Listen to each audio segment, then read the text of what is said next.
एक माँ बाप अपने बच्चे को पढ़ने के लिए बाहर भेजते हैं ताकि बच्चा तरक्की कर सके, लेकिन इस जालिम दुनिया में किसी की जिंदगी का कोई ठिकाना नहीं है।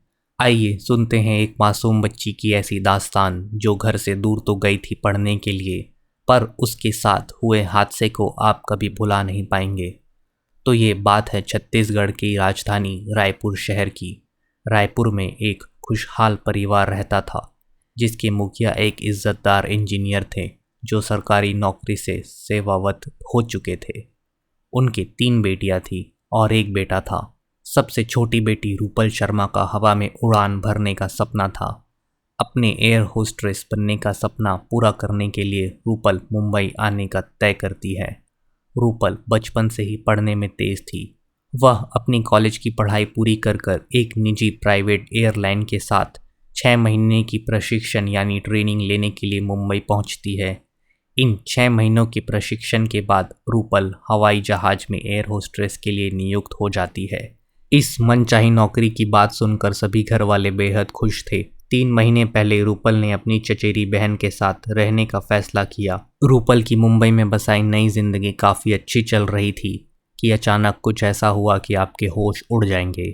ये उस वक्त की बात है जब रूपल के प्रशिक्षण को 3 महीने बीत चुके थे। रूपल को कुछ दिन फ्लैट में अकेले रहना पड़ रहा था क्योंकि अभी ट्रेनिंग चल रही थी और उसकी चचेरी बहन ऐश्वर्या कुछ काम से रायपुर आई हुई थी। रूपल का उठते और सोते वक्त घर वालों से बात करने का दिनचर्या था। 21 अगस्त रविवार को रूपल ने सुबह 10:30 बजे आखिरी बार अपने घर वालों से बात करी। दोपहर होते ही घर वालों ने फ़ोन किया तो रूपल ने नहीं उठाया। घर वाले खुद को तसल्ली देने लगे कि शायद रूपल सो रही होगी। फिर जब शाम में भी रूपल का कोई जवाब नहीं आया तब घर वाले चिंतित होने लगे। उनके सब्र का बांध तो तब टूटा जब सुबह से रात हो गई और रूपल के फ़ोन का कोई ठिकाना नहीं था। एक अकेली बच्ची जब घर से बाहर हो और उससे बात ना हो पा रही हो तो घर वालों का मन विचलित होना लाजमी है। इस खराब ज़माने में हम ना चाहते हुए भी गलत सोचने लगते हैं और ठीक इसी स्थिति से रूपल के घर वाले भी गुजर रहे थे। उन्हें कुछ समझ नहीं आ रहा था कि वो रायपुर में बैठकर वहाँ मुंबई में रूपल का हाल चाल कैसे पता करें। मुंबई में उनका एकमात्र सहारा ऐश्वर्या भी फिलहाल रायपुर आई हुई थी। रूपल के माता पिता ने ऐश्वर्या से बात कर मदद मांगी। ऐश्वर्या ने सारा हाल मुंबई के दोस्त रोहित को बताया और उससे विनती की कि वो रूपल से मिलने की कोशिश करे। रोहित रूपल के फ्लैट पहुंचता है। वहां जाकर वो दरवाज़ा खटखटाता है पर किसी ने दरवाज़ा नहीं खोला।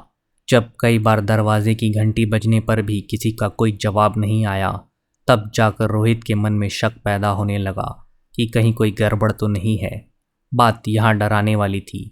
देर रात हो चुकी थी। रूपल आज तक कितने वक्त घर वालों से बिना बात किए नहीं रही थी और मामला तब संगीन हो गया जब इतनी दफ़ा घंटी बजाने पर भी रूपल दरवाज़ा नहीं खोल रही थी। रूपल के घर वाले बहुत ही मजबूर महसूस कर रहे थे। अब सारी उम्मीदें रोहित से ही थी। रोहित ने तब जाकर चौकीदार को सूचित किया और उसकी मदद से नकली चाबी बनाने वाले को बुलाया। नकली चाबी बनकर तैयार हो गई और अब आखिरकार रूपल के फ्लैट का दरवाज़ा खुलने ही वाला था। ये बात सुनकर घर वाले भी निश्चिंत हो गए थे कि अब सब ठीक हो जाएगा, पर आगे जो दृश्य सामने आने वाला था उससे सब अनजान थे। जैसे ही दरवाज़ा खुला जो पहली नज़र सामने पड़ी वो चीखें निकालने वाली थी। रोहित और वॉचमैन के सामने मानो पहाड़ टूट पड़ा हो। ऐसे भयानक दृश्य की तो किसी ने कल्पना भी नहीं की थी। सामने फर्श पर रूपल की लाश पड़ी हुई थी। पूरा फर्श खून से भरा हुआ था। रूपल के गले में तेज कटने के निशान थे और शरीर से खून निकलकर हर तरफ बह गया था। आसपास के लोग वहां आ गए और सभी के बीच दहशत फैल गई। रोहित ने रूपल के घर वालों को इत्तला किया। उनके तो मानो पैरों से जमीन ही खिसक गई हो। कहने को तो शर्मा परिवार में 3 बेटियां थी पर रूपल सबसे छोटी और लाडली थी। एयर होस्टेस बनने का सपना लिए 3 महीने पहले ही मुंबई आई और इस दुनिया की दरिंदगी के चपेट में आ गई। फ्लैट में मौजूद लोगों ने फौरन पुलिस को खबर किया। पुलिस अपनी फॉरेंसिक टीम के साथ वहां पहुंची और तमाम फिंगरप्रिंट्स उठाने के बाद पोस्टमार्टम के लिए बॉडी को भेजा गया। आखिरी बार रूपल से सुबह 10:30 बजे बात हुई थी तो यह तय था कि उसकी मौत दोपहर या शाम में ही हुई होगी। तो इस अनजान मुंबई में उस मासूम रूपल से आखिर किसकी क्या दुश्मनी होगी जो उसने इस बुरी तरह से रूपल को मौत के घाट उतार दिया। ये राज जानने के लिए पुलिस ने अलग अलग टीम बनाई और हर एक को एक जांच का जिम्मा सौंप दिया। पुलिस सबसे पहले सोसाइटी के सीसीटीवी कैमरा और गेट पर एंट्री एंड एग्जिट के रजिस्टर को खंगालती है तो पता चलता है कि रूपल के फ्लैट में कोई बाहर से नहीं आया। तो अब रूपल के फ्लैट के इर्द गिर्द वाले सीसीटीवी फुटेज को देखा जाता है तो वहां से दोपहर के दौरान करीब 35 लोग गुजरे थे जो कि सोसाइटी में ही रहते थे। सोसाइटी के लोगों से पूछताछ करने पर पुलिस का शक किसी पर नहीं गया। अगले दिन 22 अगस्त को पुलिस ने अपनी तफ्तीश जारी रखी और रूपल के कॉल्स और मैसेजेस चेक किए तो भी कोई सबूत नहीं मिला। तब तक रूपल के घर वाले भी मुंबई आ पहुंचे थे। उनसे भी रूपल की निजी जिंदगी के बारे में कोई मजबूत जानकारी हासिल नहीं हुई। पुलिस को इतना तो समझ आ गया था कि कातिल बाहर से नहीं आया है, कोई अंदर का जान पहचान वाला ही कातिल होगा। पर हैरानी की बात तो यह है कि पढ़ने लिखने वाली एक साधारण सी लड़की का कोई कत्ल क्यों करेगा। पुलिस के सबूत इकट्ठा करने के सारे रास्ते बंद हो चुके थे। उन्हें कुछ समझ नहीं आ रहा था क्योंकि उन 35 लोगों से भी कुछ पता नहीं चल पा रहा था। तब पुलिस ने कहा कि अब उन लोगों के बारे में पता किया जाए जो यहाँ सफाई कर्मचारी है या जो सामान पहुँचाने आते हैं। सोसाइटी के अध्यक्ष से वहाँ काम करने वाले नौकर और कर्मचारियों की सारी सूची निकाली गई। अगर उनमें से कोई भागा हुआ होता तो ये समझना आसान था कि वहाँ कातिल कौन है, पर सारे कर्मचारी वहाँ मौजूद थे और पुलिस को यहाँ भी नाकामयाबी मिली। सबसे पूछताछ करते वक्त पुलिस निराश हो रही थी कि अचानक शक पैदा करने वाले एक कर्मचारी पर नजर गई। वहाँ मौजूद एक कर्मचारी के गर्दन पर ताज़े निशान दिखे और उसके हाथ में भी चोट लगी हुई थी। तभी पुलिस को शक हुआ कि घर घर जाकर काम करने वाले कर्मचारी का हाथ इस तरह जख्मी होना कोई आम बात नहीं है। पुलिस की नज़र उसी पर टिकी रह गई। विक्रम, जो कि उसी सोसाइटी में काम करता था, बोला कि उसे काम करते वक्त चोट लग गई थी। पुलिस को ये बात कुछ जमी नहीं तो विक्रम के बारे में पता करने लगे।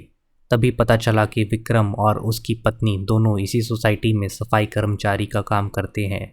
फिर पुलिस ने 21 अगस्त को विक्रम की काम करने की सूची देखने के लिए सीसीटीवी को दोबारा खंगाला। इस बार पुलिस दूसरे नज़रिए से देख रही थी। कई बार चीज़ें सामने होती है पर हमारा ध्यान उस पर नहीं जाता है। जिस सीसीटीवी कैमरा से पहले कोई सबूत नहीं मिला उसी सीसीटीवी से कुछ ऐसी बातें पता चलने वाली थी जो पुलिस और बाकी सबके होश उड़ा देने वाली थी। पुलिस ने सीसीटीवी में देखा कि 21 अगस्त को सुबह 10:30 बजे विक्रम अपनी सफाई वाली वर्दी में रूपल के फ्लैट की बिल्डिंग के अंदर जाता है। पर हैरान करने वाली बात तो ये है कि वो बाहर दोपहर 1:30 बजे आता है। ये देखते ही पुलिस के होश उड़ गए कि एक सफाई कर्मचारी को रूपल के फ्लैट में आखिर ऐसा क्या काम होगा जो करने में उसे 3 घंटे लग गए। और यहाँ महज 3 घंटे की बात नहीं थी। चौंकाने वाली बात तो ये थी कि जब विक्रम अंदर जाता है तो सफाई वाली वर्दी में जाता है और जब बाहर आता है तो घर के कपड़ों में आता है। कहीं से भी इस बात का तालमेल नहीं बैठ रहा था। दो बात चौंका देने वाली थी कि एक तो विक्रम का इतनी देर रूपल के फ्लैट में रहना और दूसरा उसके कपड़े बदल कर बाहर आना। ये बात तो तय थी कि रूपल की हत्या से विक्रम का कोई ना कोई वास्ता ज़रूर है। मामले की जड़ तक पहुंचने के लिए पुलिस ने सोसाइटी के अन्य लोगों से पूछताछ की, क्या आखिर यही होता है? तो पता चला कि हर दिन 20-30 मिनट से ज़्यादा कोई कर्मचारी काम नहीं करता और वर्दी बदलना तो सोसाइटी के नियम के खिलाफ है। पुलिस को ये बातें खटकने लगी कि आखिर ऐसा क्या हुआ विक्रम के अंदर जाने के बाद कि रूपल की मौत हो गई। धीरे धीरे पुलिस का शक यकीन में बदलने लगा और उन्होंने विक्रम को हिरासत में लेकर पूछा। तब जाकर विक्रम ने अपना जुर्म कबूला और बताया कि शुरुआत से ही उसकी बुरी नज़र रूपल पर थी। रूपल को लेकर उसकी हमेशा से ही नीयत खराब थी और मौका तब मिला जब ऐश्वर्या रायपुर गई हुई थी। रविवार की सुबह वह सफाई करने के बहाने रूपल के घर जाता है और उसके साथ ज़बरदस्ती करता है। जब रूपल विरोध करती है तो विक्रम अपना चाकू निकालकर उसकी बेरहम तरीके से हत्या कर देता है। पुलिस को ये बात खटक रही थी कि अचानक रविवार को उसकी नीयत इतनी खराब क्यों हो गई कि उसे रूपल को मारना पड़ा। पर समझ तो ये बात नहीं आ रही थी कि आखिर एक सफाई कर्मचारी काम करने अपने साथ चाकू और कपड़े क्यों लेकर जाएगा। इसका मतलब तो ये सब सोची समझी हुई चाल थी। तो पूछने पर विक्रम बोलता है कि उसे पहले ही पता था कि रूपल बचने की कोशिश करेगी, इसलिए वो अपने बचाव में चाकू लेकर गया था। चाकू का तो समझ आता है, पर कपड़ा ले जाने वाली बात अभी तक मन में शक पैदा कर रही थी। इस बात में तो दम था कि एक सफाई कर्मचारी जिसकी एक लड़की को लेकर नीयत खराब होती है, वो उसका फायदा उठाने फ्लैट में जाता है और अपने बचाव में चाकू लेकर जाता है। पर इस सवाल का कोई जवाब नहीं मिल रहा था कि आखिर वो कपड़े लेकर क्यों गया था। क्या उसे पता था कि वो रूपल की हत्या करेगा और खून के दाग मिटाने के लिए कपड़े चाहिए होंगे? क्या रूपल की मौत एक सोची समझी वारदात थी या अचानक हुई घटना का रूप? पुलिस ने इस केस को सुलझा तो लिया, पर सच्चाई पूरी तरह से बाहर आनी बाकी थी। इस मामले की अभी भी तफ्तीश हो रही है, पर यह बात तो तय है कि रूपल के कत्ल के इल्ज़ाम में विक्रम को सलाखों के पीछे जाना पड़ेगा। आज के ज़माने में किसी पे भरोसा करना बहुत ही मुश्किल हो चुका है। फ्लैट के जो कर्मचारी होते हैं उन्हें हमारे दिनचर्या के बारे में सब पता होता है और इस बात का वो फ़ायदा उठाते हैं। ये सारी जानकारी कई बार खतरनाक हो जाती है और रूपल के मामले में भी यही हुआ। इन्हीं जानकारी की वजह से महज 23 साल की एक लड़की, जिसके सपने हवा में उड़ान भरने के थे, आज इस दुनिया में नहीं रही। उसी के फ्लैट में घुसकर उसके अपने कर्मचारी ने बेहद खतरनाक तरीके से उस मासूम की हत्या कर दी। इसलिए आप अपने आसपास लोगों पर ध्यान दें और सतर्क रहें। चैनल को सब्सक्राइब करना ना भूलें। Thank you for watching. जय हिंद।